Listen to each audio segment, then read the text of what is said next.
Viral bocah di Kapuas Hulu hilang 3 hari ditemukan di bawah rumah dan misteri hilangnya 3 anak di Langkat yang sudah memasuki 1 bulan belum juga ditemukan.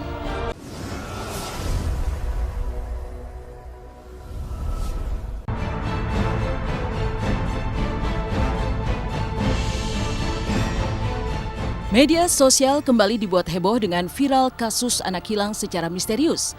Seorang anak perempuan berinisial NS 10 tahun, warga Dusun Jon Parasum, Desa Semitau Hulu, Kecamatan Semitau, Kabupaten Kapuas Hulu, Provinsi Kalimantan Barat, sempat dinyatakan hilang dari rumahnya secara misterius pada Sabtu 13 November 2020. Namun 3 hari berselang atau tepatnya pada Selasa 17 November 2020, pasca pencarian besar-besaran dan dilakukan pengajian, anehnya korban ditemukan di bawah rumah panggung orang tuanya sendiri dalam keadaan tertidur. Sementara dari Langkat, Sumatera Utara, misteri masih menyelimuti hilangnya 3 anak desa setempat yang hingga sebulan ini belum juga ditemukan. Dan inilah viral bocah di Kapuas Hulu hilang 3 hari ditemukan di bawah rumah dan misteri hilangnya 3 anak di Langkat yang sudah memasuki 1 bulan belum juga ditemukan.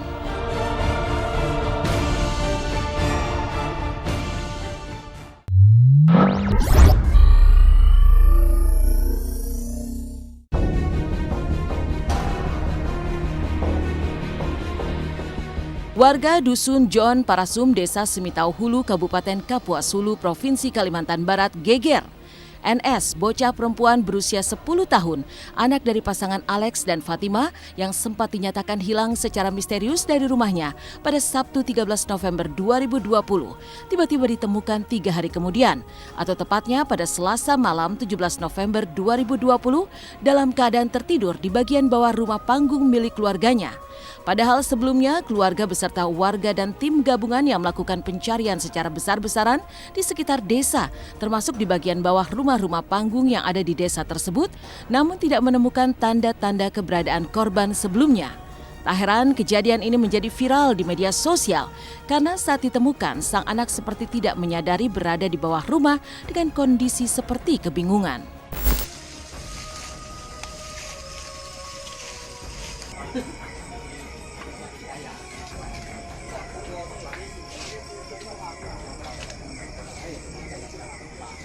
Awalnya gini Pak, malam Sabtu ataupun Jumat malam, dia tuh nginap tempat kita kan, nginap tidur tempat kita. Jadi dia tuh memang ndak tidur di rumahnya. Ada kata bapak tirinya ada pulang pagi-pagi, memang ada pulang dia. Bahkan dia tuh udah nyuci piring gitu kan, segala macam nyuci piring. Terus kita pun nggak ada itu lagi kan, nggak ada menyangka bahwa dia tuh sampai udah berapa malam dia tuh nggak pulang gitu kan. Sempat lapor polisi kita Pak. Kemudian jam 20 lewat malam itu ditemukan tidur di bawah kolong rumah tetangganya. Yang menemukan adiknya atau apanya gitu lah. Semalam tuh. Jadi orang ramai gitu. Kondisinya lemah. Jadi udah sekian hari itu kan, tidur dia di bawah kolong itu. Sangat unik sekali Pak. Saya aja seumur hidup ini baru lihat, baru dengar kejadian kayak gini. Karena lokasi itu sudah berapa kali dilewati, nggak jauh rumahnya itu, nggak jauh ini antar rumahnya. Saya juga ikut moto Pak. Di bawah rumah itu kalau dia duduk otomatis kotor, di luar nalar saya lah. Kenapa bocah umur 10 tahun menghilang selama 3 hari terus bisa ditemukan di kolong rumah? Sebetulnya hal-hal seperti ini sudah sangat biasa terjadi ya sebenarnya loh, dari zaman dulu di mana anak kecil tiba-tiba menghilang pada saat maghrib.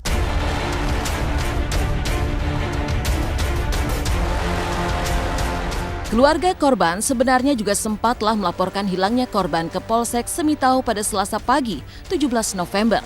Dan bersama tim Badan Penanggulangan Bencana Daerah atau BPBD serta warga, polisi pun kemudian kembali melakukan penyisiran dan pencarian di tempat-tempat yang dicurigai menjadi titik hilangnya korban, baik di sekitar rumah dan lingkungan tempat tinggalnya, hingga di sekitar hutan di belakang rumah korban. Namun keberadaan korban tetap tidak ditemukan. Keesokan harinya pencarian korban kembali dilanjutkan, sementara keluarga korban juga melakukan pengajian untuk membantu menemukan korban. Anehnya, pasca pengajian digelar, korban justru ditemukan tengah terduduk lemas dengan tatapan tajam dan menyeramkan di bagian bawah rumah dengan masih mengenakan pakaian yang sama saat dinyatakan hilang. Beragam dugaan termasuk hal-hal yang berbau mistis pun bermunculan di balik hilangnya korban dan juga penemuannya yang tidak terduga.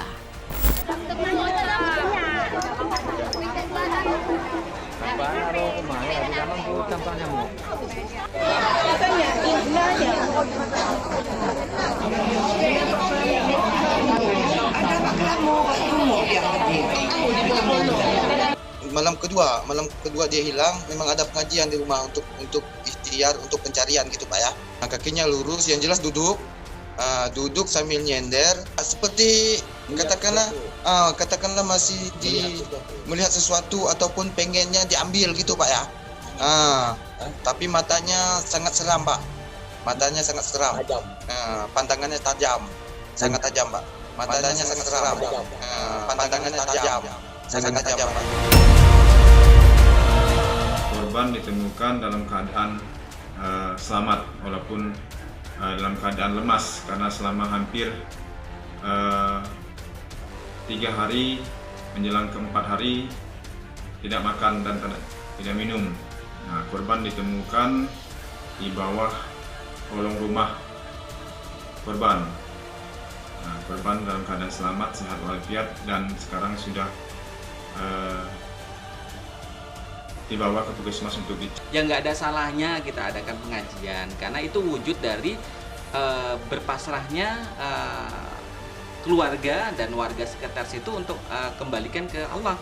Kalau saya sendiri punya pendapat, anak ini kan masih anak berumur 10 tahun, berarti dia memang harusnya masih di bawah pengawasan orang tua dan keluarganya. Ketika anak ini dikabarkan menghilang, terus yang pertama kali yang harus bertanggung jawab inner circle anak ini dulu dong, yaitu orang tua dan keluarga.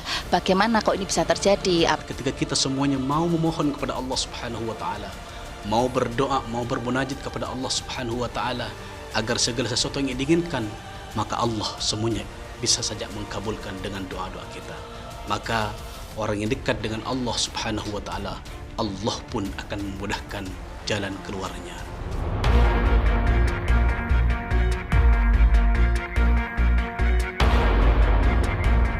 Sementara kabar memprihatinkan kembali datang dari Langkat, Sumatera Utara. Pasalnya misteri hilangnya 3 bocah, 2 laki-laki dan 1 perempuan, Nizam dan Yogi serta Zahra, warga dusun Vipulka, Desa Namanjahe, Kecamatan Salapian, Kabupaten Langkat, Sumatera Utara, hingga kini belum juga terpecahkan. Ya, sejak dinyatakan hilang pada 18 Oktober lalu, hingga sebulan ini keberadaan ketiga bocah malang tersebut masih misterius. Pencarian besar-besaran yang dilakukan warga dan aparat SAR gabungan dari BPBD, polisi dan juga TNI di titik-titik yang dicurigai sebagai tempat hilangnya ketiga korban ternyata juga belum membuahkan hasil. Hal ini pun memantik kekhawatiran dan juga kesedihan mendalam keluarga ketiga bocah tersebut yang hingga kini tidak mengetahui keberadaan dan nasib anak-anak mereka.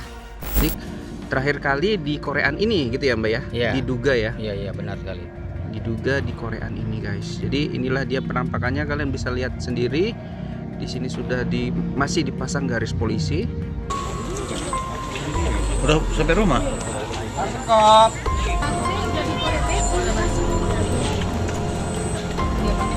Tanggal 18 Oktober 2020 sekitar 10.30 ketiga anak tersebut melihat eskapator bekerja dalam rangka pembersihan parit PT LNK. Pukul 14.00 ibunya melihat ketiga anak itu belum pulang makan sehingga dicari ke ketiga orang tuanya. Sampai saat ini ketiga anak tersebut belum pulang. Kalau bisa diperluas, jangan sampai hanya terfokus di situ karena ada beberapa kejadian fakta ya anak ditemukan di daerah yang jauh dari tempat hilangnya gitu kan, walaupun ketemunya terkubur kah atau di mana kan something makhluk gaib pun juga bisa melakukan hal-hal yang di luar nalar manusia. Kalau di Indonesia kan banyak orang yang kalau apa-apa terjadi suka dikaitkan sama hal-hal mistis ya. Ya mungkin aja bisa jadi ya memang karena mistis, tapi bisa jadi aja ada kemungkinan juga karena kan di situ kan katanya luas banget lahannya dan agenda proyek yang seperti itu kita nggak tahu tertimbun atau enggak.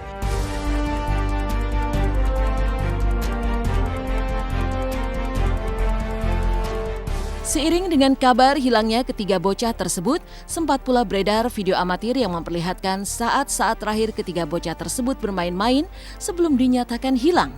Dalam video tersebut, ketiga bocah tampak asyik bermain-main di sebuah galian tanah dengan memakai baju biru, kuning, dan sang bocah perempuan berpakaian merah. Ketiganya asyik berlarian sambil melihat dan menunjuk ke arah alat berat yang sedang membuat parit di lokasi perkebunan kelapa sawit.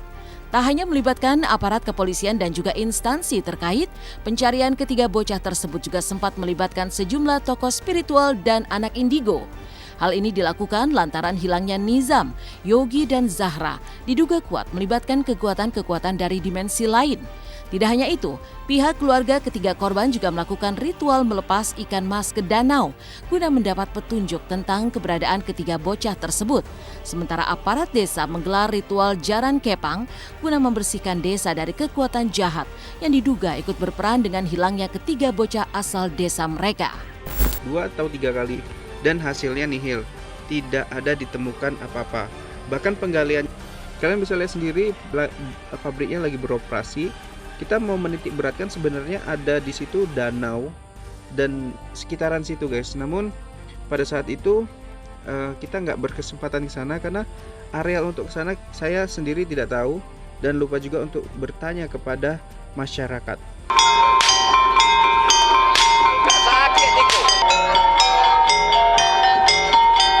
Saya harapkan semoga anak saya Nizam Pareja kembali dengan kawannya dengan sehat walafiat, tidak ada halang satu apapun, Pak. Kepada orang yang telah menemukan anak saya, kami mohon sebesar-besarnya pulangkanlah kepada orang tua kepada kami. Kembalikan anak saya. Saya mohon sekali lagi untuk informasinya kepada saya. Mungkin ke arah creepy ya. Creepy dalam artian kayak kok bisa hilang gitu. Berarti kan ada something happen yang nggak diketahuin sampai sekarang. Sampai apanya juga kan kita lihat di berita juga kayaknya belum jelas kenapa-napanya. Saya sih sarankan jangan hanya mencari melalui anak indigo, paranormal gitu ataupun polisi, tapi bisa melakukan pemanggilan melalui pengajian. Karena Allah Subhanahu wa taala mencintai terhadap umat Nabi Muhammad, mencintai umat Nabi Muhammad yang sabar terhadap ujian dari Allah Subhanahu wa taala. Innallaha ma'as-sabirin. Sesungguhnya Allah cinta dan suka dan bersama dengan orang-orang yang sabar.